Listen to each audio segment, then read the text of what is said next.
listening to Philly Who, the podcast that tells the stories of the doers, thinkers, and performers of Philadelphia. My name is Kevin Schmidlin, and today I'm talking with William Tyrone Toms.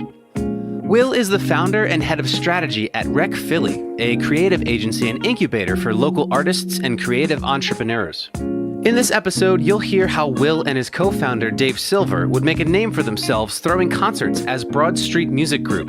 That is, until Will started to see a bigger need. We were throwing all these shows and getting artists on these stages, but I didn't feel like artists were promoting properly. And it wasn't even because they didn't want to, but it was just it's clear that they don't know how. He'll tell the story of how Rec Philly would be born to provide creatives with the tools and network they need, and how the community quickly grew to serve over 200 creatives, some of whom would immediately find life-changing opportunities. Met him on that Thursday. The show was on Friday. Chase goes on U.S. tour with Tory Lanez that very next day. The tour ends. ASAP Ferg hits him up and says, "Yo, bro, I need a shooter for my world tour. Do you want to come?" And for the first time, you'll hear how Will has recently opened up about his troubled family past and how he looks to set an example for those like him who are born into adversity. I almost looked at my story as a liability. I want to now share it because I know that there's so many young people in Philadelphia who may share my story and may not ever think that they have the ability to build something impactful. You'll hear that story and Rec Philly's now on Philly Who. Stay tuned.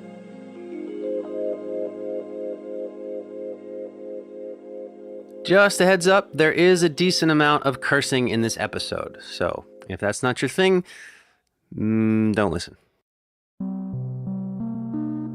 So Will Toms was born in the Germantown section of Philadelphia, and through the years of Broad Street Music Group, the founding of Rec Philly, and even him, Dave, and Rec being featured in Forbes magazine, Will stayed quiet about his upbringing. For all we knew, he came from a ritzy part of Bucks County with a comfortable life. And while there's nothing wrong with that, in actuality, Will's story is a little different. I was born to my mother, who was actually battling addiction my entire life, actually. My father has been in prison for the last 20 years, so I was actually raised by my grandmother. When I was about 4 or 5 years old, my uncle was actually murdered at the corner of our block. After that happened, I ended up moving to the northeast section of Philadelphia, and then after that, eventually to Bucks County. So my Germantown childhood kind of got cut short. In my grandmother's perspective, she seeing me as just a young, bright kid with tons of potential. She was just like, I got to get you off this block and I got to get you in a better environment. Considering my grandmother, to give some context to who she is as a woman, is she had 5 sons, one of which was murdered at 16 years old, and the rest, all of which spent at least 8 years in prison, right? So she sees it as just I understand what this environment's doing to our family, and had the foresight to say, if I can get him some education in a better environment, he'll do great things. And she did that and always made sure I understood the importance of education as I grew up. His grandmother would do everything to give him the level of comfort that his more privileged friends had, and through love, her faith, and hard work, he barely noticed a difference.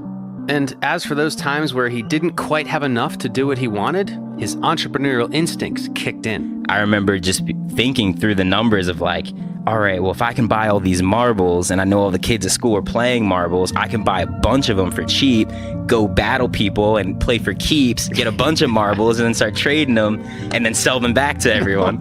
So that you can go on the field trip, right? so I can go on the field trip. And that was kind of an addictive thing of just I got to figure it out. And I quickly just kind of earned that confidence of being able to always figure it out. And that came from things like I just mentioned, or all the way up until figuring out how to just have a party for the kids in my neighborhood. Because I had a buddy whose dad would never be home until late, and we could just bring everyone over and charge $10 and find someone's older brother to get us alcohol and that whole thing. So my childhood really started with me being super attracted to just understanding the power of media. And that really showed me that entrepreneurship was possible for me. And then beyond that, I chased it just because I felt like I had to. As fate would have it, Will would go into his 10th grade chemistry class and sit next to the dude whose name was next to his alphabetically. His name was Dave Silver. We hit it off really well after we partnered up on this one science project. I'll never forget this Mentos and soda experiment, and we had to do a project talking about what happens when you put Mentos and soda together. And we decided to make a video because we both just bonded over like making media and all that kind of stuff. And we had so much fun with the project and just like the process of doing it. And we were just like, yo, let's just do more cool shit. And yeah, long story short, now we're here, right? I feel like your chemistry teacher could probably claim a little bit of recognition. Yeah, right? Shout out to Mr. Shots, Jason Shots. That's right. So you got to IUP, and the legend goes that you were throwing shows in your fraternity's basement, right? Yeah. So it sounds like you were just picking up right where you left off here in Philly. Mm-hmm. Did you have to convince the fraternity to do this? Like, how did you even start with that? I ended up joining a fraternity that had about 50 active brothers. Probably only like 3 or 4 at the time that were black. So it was like, we're throwing parties in the basement regardless, but it was just like, who's going to DJ? And it was just like, just give it here. Like, if we're going to have a good time, just go ahead. I guess that's me. Right? I got it. So it was at this point where it was just like, yo, we're going to throw these parties, these ragers anyway. So like, let me just DJ. Yeah. So I'm DJing our parties and doing this and that. And I've always had musician friends who were doing their thing, and I've always loved art and music. So it was just like, yo, let's just switch it up. Let's not always just do these like super fucking sweaty basement ragers. Like, we had stages in our basement, and we had the resources to be able to do a quick pitch up and actually have $800 to create a cool experience. So it was just like, all right, well, I'm going to throw a charity event, and we're going to fucking bring 12 artists through, and they're going to all get a chance to do their thing, and we're going to bring painters and things like that. So it just, for me, it was just inherent that I was going to be the person who was like really influential in the programming and the social chair, because it was just who I was, you know what I mean? So Dave's going to Temple, you're going to IUP, you're both throwing basement parties at your fraternities. Are you two going to each other's parties? Like, are you staying in touch at this point? Yeah, so we're staying in touch at this point. So again, we were friends all throughout high school. We're making business plans and all this kind of stuff. I think we both were kind of in the mindset of like, yeah, we're going to go off to school and do our thing, but as soon as we're done at a university, we're going to come back and build a business. So he's doing his thing here. I'm doing my thing there. I'm leaving to come to Temple's homecoming, you know, and party with him. I think he came up for a homecoming with some of our friends, you know, and we were seeing what each other was doing. We're FaceTiming, you know, doing our thing, trying to still put business plans together remotely. Right. We're selling T-shirts and all that stuff. So we stayed in touch pretty closely, especially on the first few years. And, you know, just was each other's kind of support system and just like building those things. And then you two co-founded Broad Street Music Group. Yes. This was after school or during school? After school. So I get home back to Philly from IUP, and this is when he's got Broad Street Music Lounge going in the fraternity basement, and he had just pretty much gotten like the axe. They're just like, yo, you can't run a fully functioning business out of the fraternity basement. The jig is up. Yeah. So I'm back here in the city now, and I'm like, all right, it's cool. Let's just take it to the next level anyway. Like, let's go find a real venue. So we transitioned into Broad Street Music Group, made that the thing, and then started getting dive bars to let us throw their off nights. Okay. And, you know, quickly just built reputation for us taking a Tuesday night at a venue like the Arts Garage that like doesn't even exist anymore. And we'd be like, yo, we feel like we can put 100 people in your venue, and it's going to look like this. It's going to feel like this. And we're going to have 5 great acts, and that's it. And they would say yes, or did you get pushback? So in the beginning, we got a lot of no's, of course, but once we got that first yes, we always made sure that we did right by the venue owner, and we did right by all the talent that we put on stage. So I think really early on, our professionalism set us apart, because if we told the venue owner 100 people were going to be in the venue, 100 people were in the venue, you know? And if we told an artist you're going to go on at 9 o'clock, you would go on at 9 o'clock. And surprisingly, like, that was a new thing to a lot of artists in the city. Yeah, why was that so important to you?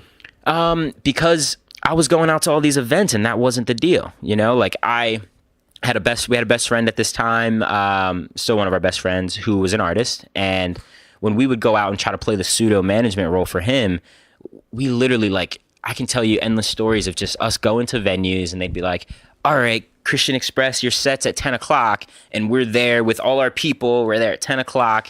And all of a sudden 10 comes, it goes, hey, sorry guys, we're running late. 11 comes and goes. We get on at 12:30. Like, what? You know, and it's just... And they probably knew full well that you weren't going on till 12:30. Probably. And sadly, sometimes not. They were just terrible at planning, you know? And other times it was just like, they knew, but they just wanted us to be there early kind of deal. So it was just all this like little things that were just such a lack of professionalism. And when we saw that, I was just like, yo, if I was going to throw a show, it would never be like that. It would never be like that. And then we started throwing shows, and those little things that we had noticed, other people noticed too. And when we corrected them and did them right, people were just like, yo, I'll always want to work with you guys on shows. I'll always want to perform when you guys give me the call, because I knew what I could expect. And we kept that attitude and always made sure that when we had one venue that trusted us, we could leverage that relationship to be able to go to another venue and say, hey, we had the Tuesdays for the last month, and this is the numbers that we're doing. We would love to bring it to you guys. So then all of a sudden we're getting World Cafe Live upstairs. We're getting Dobbs Street on South Street, crushing those. And then we get, you know, the opportunity where it's like, hey, it's time to do a bigger show. And all of a sudden we find a way to get into union transfer, right? And learn as much as we can, you know, do some great stuff, make some mistakes, learn, leverage that to go to the next venue. And got to a point where we were throwing 5 shows a week at one point, just crushing. At this point, you're working full time for Fame House, is that right? Yeah. So at the same time, we're literally, you know, I'm working full time for Fame House. Dave is working full time for Bentley Systems.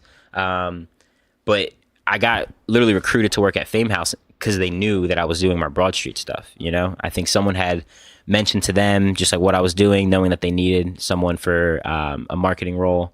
So they recruited me to work there, and it was like, all right, cool. I'll work this like, what was it? First it was 8 to 5, and it was like 9 to 6. So I was working like 8 to 5 there, and then it was like, cool. I get out of there, get something to eat, and I'm working 7 to 1 a.m. doing my thing. At what point did you guys decide to pivot into Rec Philly? We went through the process of throwing like 5 shows a week for months, and we got to a point where we just realized like, yo, we're not going to get more hours in a day, you know. And the biggest thing is, at that time we actually had a third business partner, and he had a lot of scheduling restrictions. He was actually Orthodox Jewish. Okay. And for anyone who knows about that culture, he actually couldn't do anything from like Friday night at sundown to like Saturday sunrise Sabbath, or something. Yeah. And us running a media company, like an entertainment company, it was just like, bro. That's prime time. That's the most important part of the week. Yep. So I remember we had a conversation. We all were actually, we called a meeting. We're like, yeah, we're going to talk. Let's go to Chickies and Pete's. Right. And we're going to have a conversation at Chickies and Pete's. Was that specific? Yeah, it was specific. Okay. Because before we had our full-time jobs, like back in late high school and like throughout college on breaks, my like side hustle gig for like at home from college was actually working at Chickies and Pete's. So okay. Both Dave and I actually both worked at Chickies. He was working at the one in South Philly. I was working at the one in like Parks Casino. And we had worked there for years. So it was just like, that's like just a good place. You know, and the other thing is the space. So real quick, at Chickies and Pete's, in those 2 locations that we worked at, they're the only 2 that actually had this kind of innovative concept where they created this thing called Play 2. Have you ever been to Chickies? I actually haven't. Oh wow, you gotta go. I've had the food at catered events in the stadiums, but I've never actually been to one. You gotta go. But for a few years, they were running this concept they created called Play 2.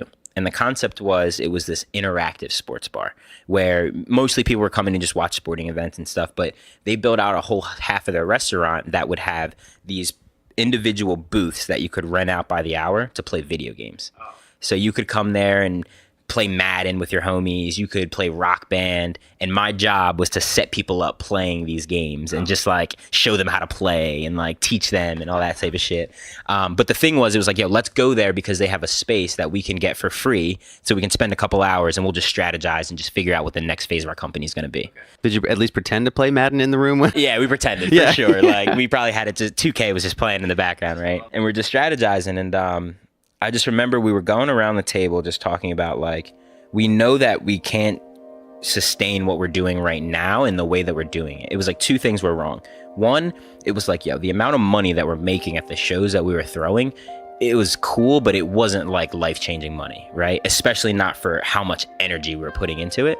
And then second, it was just like, we were throwing all these shows and like getting artists on these stages, but like, I didn't feel like artists were promoting properly. And it wasn't even because like they didn't want to, but it was just like, it's clear that they don't know how to properly promote.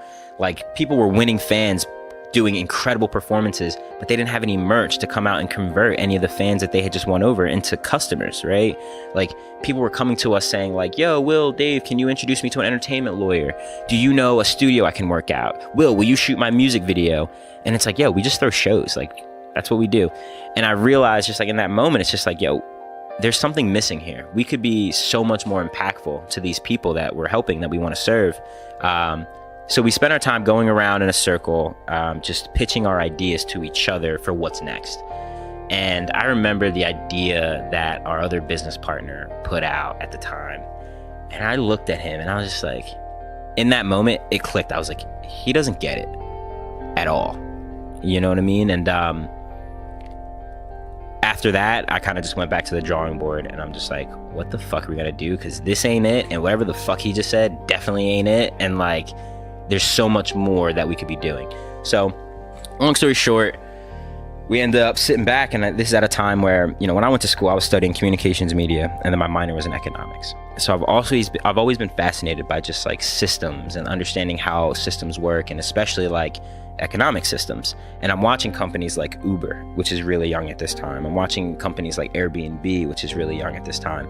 And I'm like, damn, like they're really disrupting industries because they understand this idea that there's a person who needs a ride and they can help that person find the person who's willing to give someone a ride at the moment they need it, right?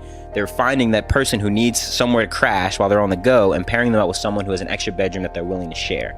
And as I'm doing that, like as I'm researching these companies, I'm just like, yo, creatives like have no idea about this concept. Like all the communities that I've been a part of have never understood this idea of resource sharing, short of my fraternity that I was in, right? When I talk about that idea of like, oh, I have an idea, let's do a pitch up and now I have $800, right?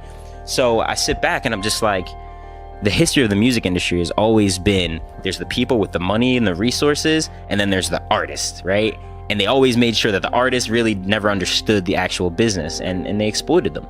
So I'm like, what if we got to a point where we could leverage this idea of resource sharing and empower all these creatives? Just because the simple fact is right now, there's probably an artist over there that needs a venue, and there's a dude over on this side that never talks to that guy whose uncle owns a venue, right? And that guy needs a videographer, and the guy he won't talk to across the city is the best videographer in town. It was like everyone in the city was siloed. Like when we came into the industry back in 2012, 2013, like there were these very specific lanes of music heads, right? Like it was very well defined. It was like the gutta shit, Philly Hip Hop Awards, and then there was like people like Silo, who was a DJ who threw these awesome pizza parties, and they were more like on like the hipster wave of like the new guys, and then there was just like all these other little like clicks and picks, and I'm just like, fuck that, because like they all think their egos are telling them that like what they're doing in their lane is the best shit ever, but they're all hitting the ceiling because they're too egotistical to just lean over to someone else and say, how can I help and how can you help me? So basically I'm just like, yo, that has to change. Like this whole paradigm needs to change. And that's when we took a step back at the end of 2014 and said, yo, we're gonna go in a different direction and build this resource hub and figure out how we can create a better economic infrastructure for the creative community. So did you pitch this to Dave, or did you come to this conclusion together that this was the move? How did that go? So basically I really went ham on my research, and I kind of got the foundation of the idea together. And then we went to, actually we were living in South Philly together at this time. We had built the company out of our basement, literally our basement of a house we lived in at this time. And we went to our buddy Adam's crib, and Adam was like, yo, you guys work too fucking much. You're just going to chill, and I'm going to play you Dark Side of the Moon. Put on Wizard of Oz. Yeah, right. And we're listening to this music, and I'm like, yo, I got it.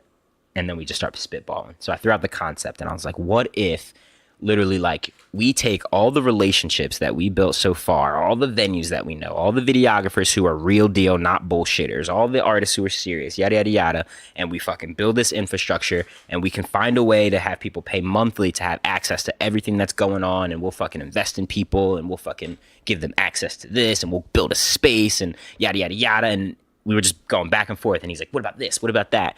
And like, Dave and I's dynamic works really well because I'm like the visionary guy, like, we're gonna fucking go to the moon and back, and he's like, but what's step one? You know what I mean? So like, but I had just like come up with the concept of just like understanding what those other businesses were doing. And I was like, yeah, we need to take resource sharing and then fucking put it into the creative sector. So what was step one? So step one was first, get rid of our fucking third business partner. But the universe kind of did that. So it was definitely a very cordial thing. Okay, you guys are on good terms? Yeah, we're on good terms now. So shout out to him. He went off and got married, did his whole thing. So awesome. Cool. He was living a different life. So, yeah. And then after that, we were like, okay, well, if we think this is a good idea, let's go get feedback, right? As an entrepreneur, the whole thing is come up with your concept, go get proof of concept by getting feedback, iterate. So we started holding focus groups like crazy. Like, let's just get, like we were literally hosting town halls where we'd have 50 people from the community in the creative sector come out and we'd do a fucking presentation thinking we're like Steve Jobs, right? And being like, here it is. So as early as like, again, maybe 2014, midway through 2014, we're introducing the idea to all of like the key stakeholders that we knew and respected. And we're like, yo, this is our idea. Everyone's going to get behind this idea and we're going to fucking be able to do cool projects.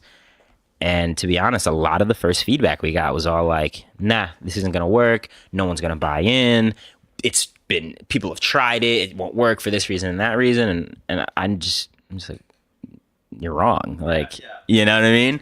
But that was the first step. It was trying to get as much feedback as possible. We just kept doing what we were doing. And the whole time we kept throwing shows too. You got a lot of negative feedback. Did you get mostly negative feedback? Early on, I think we got a vocal minority of negative feedback, right? So it wasn't like everyone was like, no, you guys are stupid. But like some people that I really respected, I went to and was like, yo, here it is. Here's the solution. And they were like, nah. And when they said that, at any point, did you doubt your vision? I'd say in spurts, right? Like a little bit of like, damn, for real? Somebody tried this? But then it's just like, no, because I always was good at just like contextualizing what was said by who was saying it, right? So like I get feedback from someone who, no offense, was like, let's say late 30s, early 40s, telling me about their history of why it could never work. But I'm like, you don't understand Uber's business model. You don't understand Airbnb. Like you're telling me no from this perspective of a decade ago when the things that I'm talking about are only possible now. You know what I mean? To a certain degree. So I never really lost faith in the idea at that time. It was just like, nope, they don't understand. So I'm just going to keep showing that it works, And the next step was we did some really impactful projects that started to get the attention of people because we were doing things that they said could never be done. What was the first moment that you were like, see, here it is? I think the very first moment of see, here it is, there's two. The one that comes to mind first, though, was our very first South by Southwest show. Okay, so this was what, 2015? This is 2015. Up until this time, there had never been an official Philadelphia show at South by. And for anyone who doesn't know, South by Southwest is like one of the biggest music, art, tech conferences in the world, bringing together, forward thinkers in all these industries and basically presenting what's to come in all of those aspects. So we are like, okay, we know that we want to have a presence there. Let's just figure it out. And at this time, I think David had been hired to go do marketing for a different company the year before. And he had come back and was like, yo, South by is the bee's knees. We got to find a way to get there. So after that, we just bootstrapped some funding. We raised about $11,000. And my vision for South by was like, we're going to do an official showcase. None of this unofficial shit where people are paying for slots and all that, which was a very big thing back then, pay to play and all that murky stuff. But we're like, we're gonna do an official show. And I'm like, I want it to be this like passing of the torch moment for Philly music. And I wanted to have Freeway and Lil Uzi Vert co-headline. Wow. And this is back when, right before Uzi bubbled up and did his crazy thing. And we made that work. And that was one of those moments where all of those naysayers who said that people couldn't get on one accord and this and that, they were just like, damn, you guys did it. And then it was just like, all right, well, maybe you guys are on to something, So you got those two to do the show? Yeah, absolutely. We did it, and it was amazing. Oh, my gosh, that's so cool. It was amazing. That was the year that basically Uzi was on the verge of breaking, and DJ Drama was really influential in his come up. DJ Drama came out to our show. It was a packed out show. Austin, Texas, sold out a venue with like, 400 people, thousands of miles away from home. And that was at a time when DJ Drama was just basically bringing Uzi to like now going to every other show and just really working him to get him to pop. But yeah, we get home, Uzi continues to prosper, and everyone had now heard about what we just done outside the city. And we got back, and when I tell you like business development was crazy after that, it got crazy because people were just like, who are these guys that just came out of nowhere that just did something that's never been done before for Philly? And then that just really just changed the dynamic of what was going on. Even though it wasn't these guys out of nowhere. We've been throwing 5 shows a week and all that stuff. But so did you notice a difference in people, how they sort of treated you and your business before and after that event? Yeah. I think before it was a lot of just like we had to pay our dues and earn a lot of respect, and people didn't know who we were. And a lot of people didn't care. And but the artists that we had ever worked with and had relationships with, they were bought in because they just really trusted us, I believe, just as professionals and as leaders. But after, it was like all those people who were kind of on the fence. Now they were like, yo, what are you guys doing next year? Yeah. Yeah. That's just how it goes. Can I come? Right. Exactly. Exactly. So we did that, and then we went and did an experience at A3C and did something similar, and really just kept up the momentum after that. So it wasn't too long until you guys in Rec Philly were featured in Forbes. Yeah, man. How did that come to be? How did you find out that was going to happen? Was it a surprise? Did you know? So that transpired from us just keeping that consistent grind up. And then what happened was there was a friend of our circle who had made one of the Forbes lists, like the 30 under 30 list. And he had a relationship with a writer, and the writer interviewed him for that article. And then at the end, she was like, hey, my next assignment, I have to find some really impactful community-driven businesses, like who's doing something innovative in a community. And he was like, oh, well, I don't know what you're going to think, but you should check out Rec Philly and just see what they're doing. And then after that, she was interested, reached out, did a quick interview with Dave, did a quick interview with me, and then it came out, Now, it's funny how something like that, like just a quick interview, like an article that's, none of the stuff that's in that article is new to you guys, but it hits Forbes, which is such a big name and has such a big audience. What happens day of? I sent it to my grandmother, and that moment was just, it was crazy. She was just so fucking excited, She had called me, and I could just tell that she was just like crying tears of joy, just like, did you see this? And I'm like, of course I saw it. I just sent it to you. But she was just so pumped. And by the time I had went that following weekend to like go visit, like she had already had it printed out and framed on the wall and all that stuff. So it was really cool, just more than anything for her, That's incredible. Yeah. That's awesome. It's quite a journey to get there. I probably shed a tear of joy that day. As an entrepreneur, just like seeing your name in Forbes, it's just like you're elated, man. And it was awesome. But that day was just a great day, just for myself, for the team, and this was at a point where like we had a team that's been grinding it out with us, damn near every day for 2 years, from beyond Dave and myself doing everything. Fortunately, over time, we got to build a team. And at this point, we probably had there's probably 6 or 8 of us who were grinding really hard. So like bigger than just me being happy about it, like I was just happy to see the team get reinvigorated because, we're all committing. We're all people who had finished college and have made decisions to do this thing that is risky instead of just doing the normal 9-to-5 thing. So the Forbes thing was most important to show some of our parents like, hey, there's something here. You know what I mean? Again, another wave of that. Okay, you were on the fence about what Rec Philly's doing before. Okay, now you get it a little bit more. And it's kind of sad. Like for me, like I never really care about like all the glitz and glam of like, oh, Forbes said so, right? But because it's like my business was the same the day before Forbes wrote about it, right? But sometimes it takes someone with that name to kind of say, I second this before other people want to come on and support. So it's kind of, to me, it's like bittersweet because it took that, but it's still fucking awesome. I mean, it's nothing to that magnitude, but I'm going through that now a little bit because this podcast was featured in a magazine on PhillyMag.com a couple weeks ago. Nice. Congratulations. Well, thanks. Which, I mean, only 3 months in, that's incredible. And I'm like super proud of that and pumped. But I just started including that link in my emails. And now everyone starts responding, right? Business development gets so much easier. Yeah, man. Like you said, and you're like, man, all you needed was that one stamp. That's it. From a name that everyone knows, which, it's not to say that it's not actually worth that, because it truly is. Yeah, but that's life though. But you better believe that the next day we all put read about Rec Philly on Forbes in our email signatures. You better believe that. Oh, Twitter bios, email signatures, Instagram, everywhere. Yeah. Check this out. All of a sudden, email return rates are going way up. Yeah, right? yeah. Yeah, it's just a part of it, right? So far in the journey of Rec, what's the first example that comes to mind of a big impact that you guys have had on an artist that has come through? I'm going to answer this in a kind of a roundabout way. Sure. Right?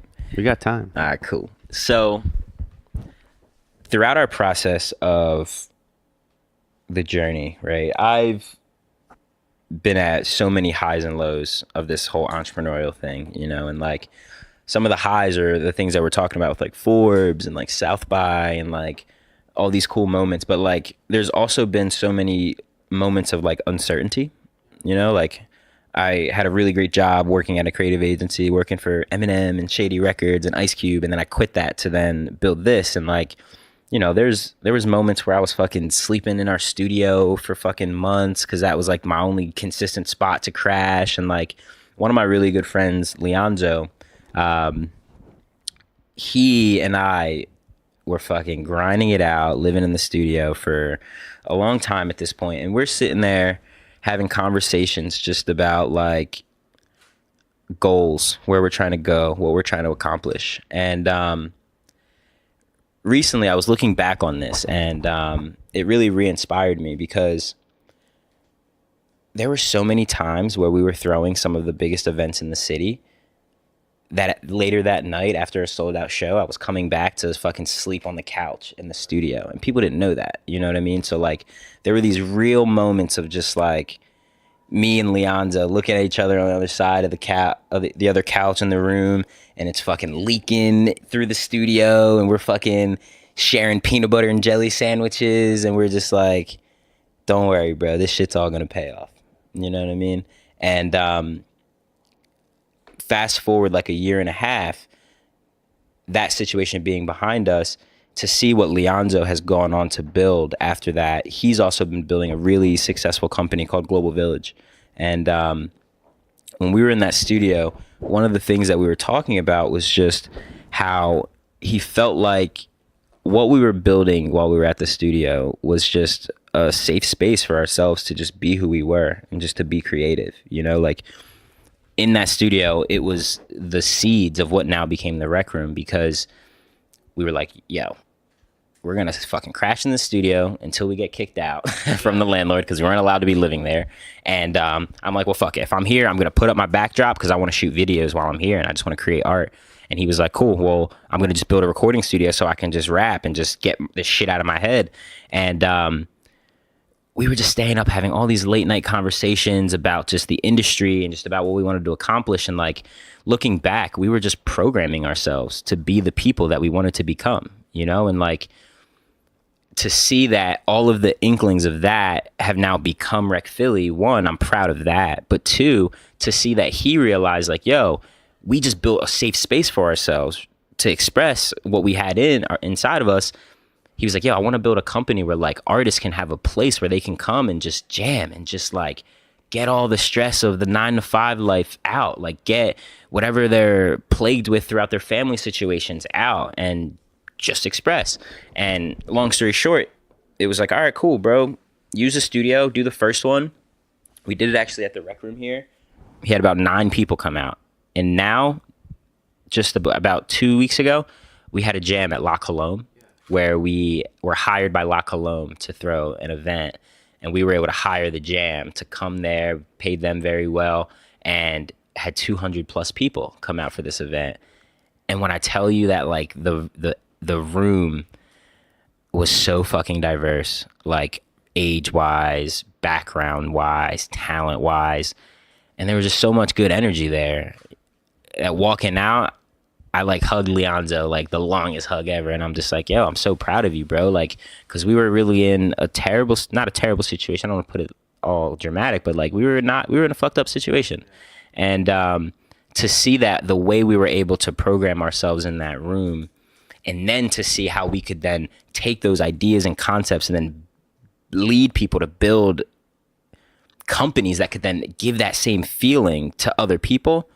That's what this whole thing is all about, you know? So I'm extremely proud of his growth, you know, and like what he's built with Global Village. So that's like always one of my favorite, just like look at the outcome of the science that we've been preaching, you know? So that's one story. Another one is I have a close friend. He goes by Guru Media. He's a videographer. And man, I mean, Rec Philly changed his life. We get connected to Tory Lanez on some random shit, right? So I think Dave is on a plane back to Philly from Arizona. He had like gone out to visit a friend, and he texts me while he's on the plane. And he's like, "Yo, so I'm sitting next to this guy who says that he's Tory Lanez's assistant. Should I say something to him?" And I'm like, "Yeah, you should say something to him. Tell him what the fuck we do, and like give him my number. Like let's figure this out." So they chat, and he gives him my number, and then I kind of forget about it for a little bit. Next morning, I get a text from a guy who's like, "Hey man, I met your business partner on the plane. I'm in town with Tory for our show, and he needs a place to record. Do you know anywhere?" I'm like, "Fucking right, I do." Like, so I'm like, it's not the most impressive thing, but I'm like, forget it. I want Tory Lanez here, you know? So I make 2 quick phone calls. I call Ben Thomas, who is, you know, one of our members, earliest members, believed in us really early, incredibly talented engineer. But at this time, he was working for like some investment fund downtown. He's a young kid in Temple at this time. And I call him up and I'm like, "Ben, I know you're at work, but there's a very high chance that Tory Lanez is going to come into the studio. You got to record him, bro. I'm coming to pick you up." And he's like, "All right, fuck it. Come pick me up." Yeah. So he I like say no. Yeah, right. So he like tells his job. He's like, "Yeah, family emergency. I got to go." So I pick him up. We come back to the studio, and then I make my second phone call, and I'm like, "Chase, Guru." His name's Chase. I'm like, "Chase, I'm not sure, but I have a good feeling that Tory Lanez is about to pull up to the studio. You should pull up." He's in Westchester at this time because he was out at his parents' crib. He's like, "All right, I'll pull up." So he leaves. He gets here. Hour and a half later, Tory Lanez pulls up. Right. So I'm like, "All right, Chase." I'm like, "Hang out in this room, and when the right time is here, I'm going to introduce you to Tory." Chase is an incredible videographer, and so Tory's walking down the hallway, and he's looking at all of the windows, you know, the windows in this hallway, and he's like, "Yo, man," he's like, this building is mad inspiring. Like, I would love to shoot a visual here." He's like, "You guys got any shooters?" And I was like, "Yeah, actually, I got one right next door that I'd love for you to meet." So I run over, I get Chase. I'm like, "He wants to meet you, bro. Come over here." I'm like, "Bring your laptop, pull up all that hot shit. Come over here." Yeah, get ready. Yeah, so he had been working on this video for this artist named Ant Beal at the time, and he had been doing a lot of really cool drone work. And this is when like drones were kind of new still to the scene and like really impressive when you saw that in a video. So he comes over, and we pull out the laptop and we show Tory that piece, and he's like, "Yo, bro," he's like, "You mad cold with the drone work. Like, this is dope. You have it with you?" And he's like, "Yeah, you know, always have it, yada, yada, yada." So we're chopping it up. Tory, he records 2 songs in our studio, and he leaves. And then they hit us up and they're like, "Yo, the show's tomorrow night. We have the first show of our tour. We're going on a U.S. tour with ASAP Ferg. We need a shooter." He's like, "Is your guy available?" And I'm like, "Of course, let's do it." So this is a Thursday. The show was on Friday. Chase comes out, shoots the show, turns around a recap for him that night before he goes to bed. He fucking shoots it, cuts it, sends it to him. Tory's like, "Yo, this shit's hot." He's like, "Yo, we leave for tour tomorrow morning at 10 a.m. Do you want to come?" Oh my gosh. Met him fucking on that Thursday. The show was on Friday. Chase goes on a fucking U.S. tour with Tory Lanez that very next day, right? Changes his whole game. He goes out on tour, documents the whole thing. It's a co-headline tour, Tory Lanez and ASAP Ferg. The tour ends. ASAP Ferg hits him up and says, "Yo, bro, I need a shooter for my world tour. Do you want to come?" Oh my god. Chase then goes on the world tour.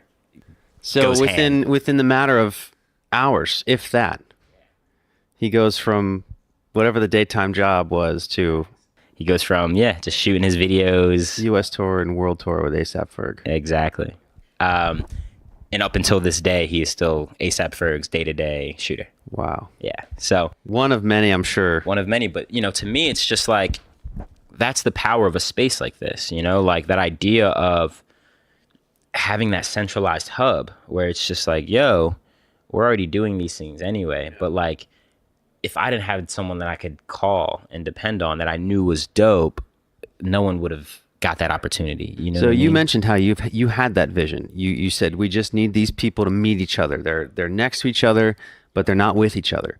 And here you're seeing that come to fruition in the best way. What makes you feel that way now? What do you see now where you're like, yo, we need to do this? I like to obsess over things. When I get interested in a concept and idea, I really dig in. So as I've been watching companies grow through the resource sharing space, like it's hard to be in tech and be an entrepreneur and not have heard of WeWork, and to like see what they're doing with their operation, like it's ridiculous. Like we're talking billions of dollar valuation.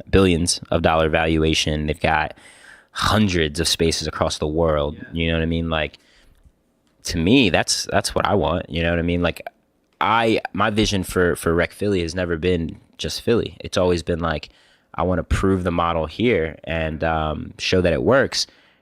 And then I want to go and take it and say, okay, where are the other markets around the country and around the world that have similar climates where there's tons of talent, but they don't have that infrastructure, right? So WeWork has inspired the hell out of me to know that it's possible to be able to bring space to people all over the world.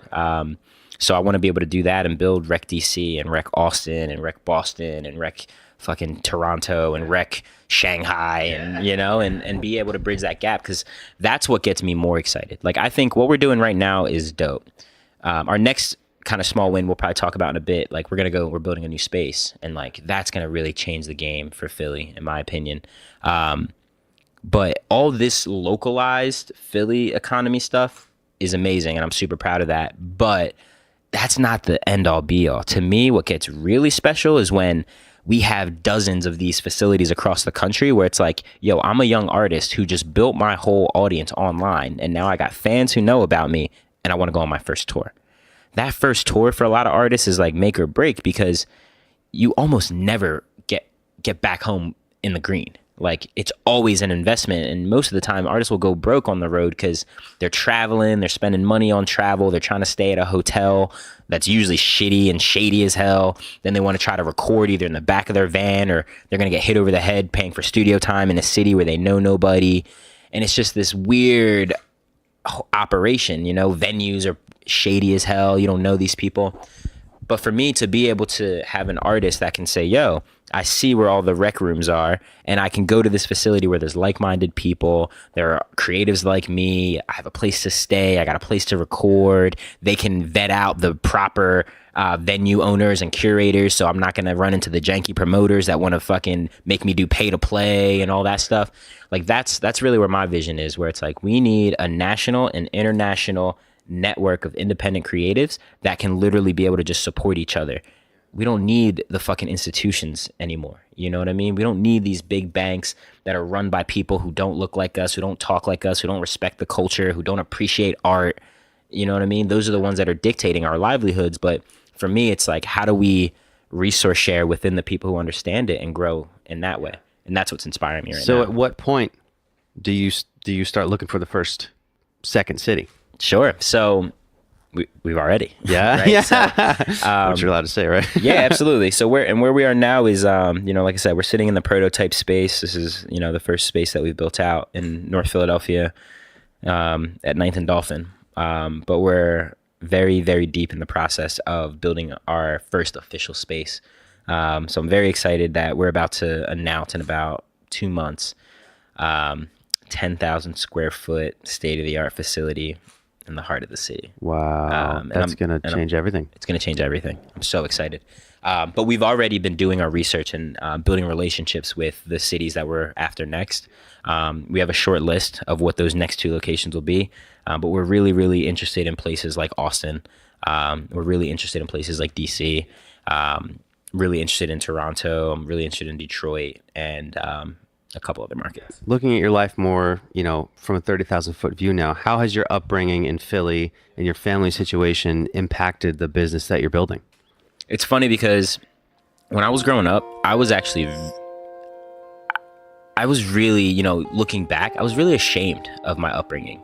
Yeah, man. Like being that only kid that looked like me in school and all that stuff, like I was really charismatic and outgoing, and I could easily kind of just like put up the face, and do it. But like, I think as I got older, I started to carry just like the shame of like, I don't want people to know that my dad's been in prison for so long. I don't want people to know that my mom's a drug addict, right? So it was all just like smiles and, how you doing? Well, great, yada, yada.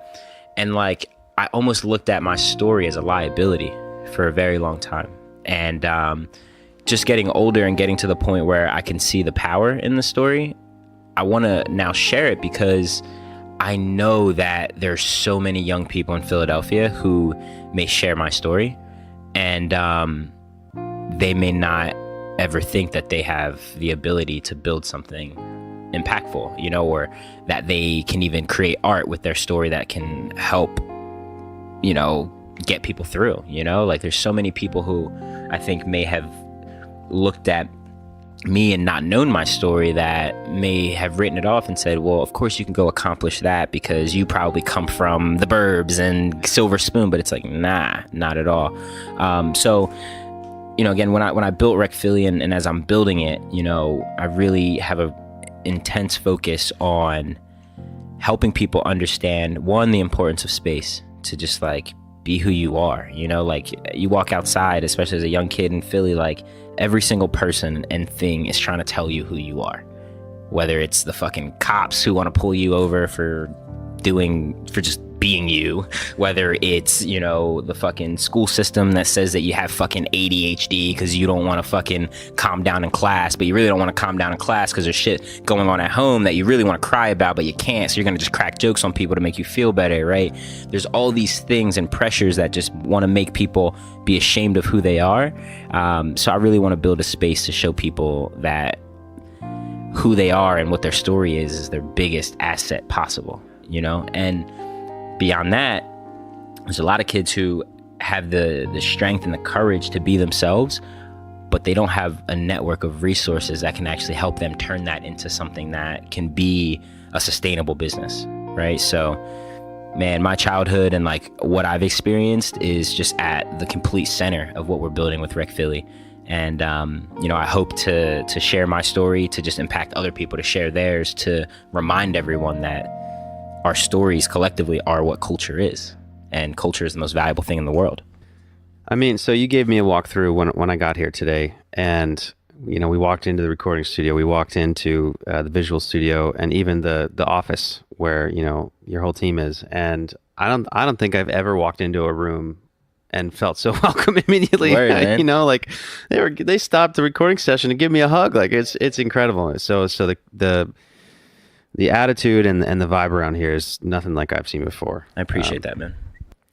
What's a common misconception about you? I like to consider myself the most outgoing introvert you'll ever meet. Okay. Right? Like, I can be super charismatic and I'm, what's up, people person. But for real, I'm a thinker. And I like to just be with myself as often as I can. But because of that, I think there's a lot of people who sometimes may perceive me as being standoffish. And for a while, I was like dealing with this story of like, I think people wanted to assume, because the story wasn't out there, the narrative wasn't out there, people wanted to assume that like born and raised in Bucks County, comes from money, all that stuff. And I think, there's a few reasons for that, but I think that was like a damaging misconception because I got to a point where I was just like missing out on the opportunity to empower the people who come from where I come from. So that's like one of the biggest misconceptions. And honestly, I just very, very recently got comfortable enough to even share my story on platforms like these. But it's because I understand the responsibility and the potential to empower, and honestly, now that I'm thinking about it, the first moment that I realized it was important to tell my story actually was when the Forbes article dropped, because for a lot of my life, I've been going by my name, my short name, Will Toms, right? And like, I used to joke with my friends about We used to joke that like Will Toms is like the best resume name ever, right? Because it's just like you hear Will Toms, you have no preconception of what Will Toms looks like. You can't apply any bias to that. Right. And I love that. And I leaned into it, right? And I had the sharpest resume ever. But then I started to realize, like, after the article came out, it was about a month later, I was like just rereading it one day. And I was real upset with myself because I was like, damn, in certain parts of this, there's no photos. So if I'm a young Black entrepreneur looking at this, there's no connection to be like, oh shit, he's like me, right? The Forbes article doesn't cover my childhood. It doesn't cover my story. And my middle name is Tyrone, right? Which is a very descriptive name. Like, there's not many white people named Tyrone. No. I've met one, but... Oh, really? Yeah, I met one. It's crazy. But there's not many. But I thought to myself, I'm just like, damn, how dope would it have been if I put William Tyrone Toms? So like me 10 years ago could have read that and been like, yo, there's this dude who's probably just like me building this thing. Like, and I realized how big of an opportunity I missed to empower my peeps. You know what I mean? So after that, I realized, like, one, I have to represent better. And two, I got to just tell my story, because the context is way more important than all this shit. Like, fuck the end product, what we're building. It's like, why are they building that? Who is building that? And how do I know that that's going to be different than what's been built in the music industry before? And my story is... That reminds me a lot of the discussion that I had with Yasmin Mustafa in one of the episodes so far. She was a refugee and became undocumented after coming here. The Global Village event that I had mentioned that we did about 2 weeks ago at La Colombe, Jasmine Mustafa was one of the special guests that was a part of a conversation with Leonzo and the owner of La Colombe right before, where I got to hear her story. And the owner is Todd Carmichael, which is so far the most downloaded episode of the show. Wow, nice. Good stuff. And we all met at South by Southwest, so it's really all just one big full circle. I like it. There you go. But isn't that what it's all about? Fucking building spaces for community to be built, right? That's why we're here, absolutely. And what I'm trying to do with the show, and what I really want to do, so to reference another episode, there's an episode with Brendan Lowry, which actually just dropped today, so the day that we're recording. Yeah, shout out to Brendan Lowry on time. He is the man and has done so much to help me just out of the goodness of his heart. So cool. And he dove into how after he started Peopledelphia, the Instagram account, which has over 85,000 followers, he had a moment when he discovered that everything that he was putting out there was out of his lens. Mm-hmm. And that he had to learn, he had a responsibility at that point. You do. And with all that we're talking about here, I can't help but think for myself, like, how can I do that?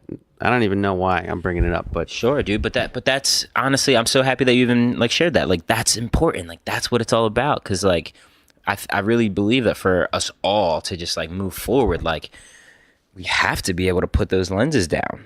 Like, you can call that whatever you want. You can call that increased empathy. You can call that fucking just like EQ. You can call it whatever. But it's like, until we can just like say, yo, everything that I believe about the world is specifically because of every single thing that I've ever experienced, and I will never understand to the fullest potential someone else's experience. Like, until we can do that, we'll never move forward, because what's blocking it is ego. If you could send one message to every Philadelphian, whether a text, email, on a billboard, whatever, a message that every Philadelphian could receive and ponder, what would you say? Honestly, this is a little self-serving, but whatever. So I wrote a poem on my Instagram the other day, and if I could send one message to everyone in Philly, that's the one I would send. And basically my poem was called What If? And I basically just outlined this idea. It was just basically this idea that if 2,500 creatives in Philadelphia decided to band together to boost the economic activity of Philly and just boost the creative economy, if they each contributed $60 a month, we'd have $1.8 million that year to create programming and spaces and all sorts of cool cultural experiences to just push the city forward. And I got a really great response when I put that out to people. And I was just talking about everything that would go into it. We could build mentorship programs, and we could build studios and do our own concerts and all that stuff. I would want to send that message, because I think people have been programmed to believe that you can't do well financially by doing good. Like, people because the system fucking works. That's why they've been programmed that way, you know. But it's like we've all bought into this idea that we have to always look out for number one, look out for yourself, like first and foremost, and second and third and fourth, right? And it's just like, nah, community is the way. Like, we are the city of brotherly love. We're a city of neighborhoods, like, but we forget how important community is, and even communities of communities. So when I had put that out, people were like, damn, bro, that's crazy. I never really thought about the math like that. And it's like, yeah, because most people don't, you know? So I would say that, man, because I think that that's what's plaguing us. Like, especially in my communities, we have a lack of leadership, a dire lack of mentorship for plenty of other reasons that I'm happy to talk about if you really want to go down that path. But that's what I think is holding us back. It's like we just decided not to click up and be a unit. So I would love to see that come to fruition. And the cool thing underneath it all, it's basically just like the underlying premise of my business anyway. Yeah. So like, Yeah. most people were like, it was so funny. People were like, yo, bro, you got to do this. Like, how can I help? And when are you going to start it? And I'm like, I already started. We have 211 members. recphilly.com/join. Thanks. Right. For more on Will and Rec Philly, you can head over to podphillywho.com/rec. That's REC. You've probably noticed that South by Southwest has been mentioned by about half of the guests on this show so far, and that's no coincidence. So special thanks to Will, Dave, Ryan, and all of the Rec and Amplify Philly teams for throwing such an incredible event back in March. This podcast wouldn't exist without it. Music by Lee Rosevere, podcast art by Lauren Carhart. For Philly Who, my name is Kevin Schmidlin. See you next week.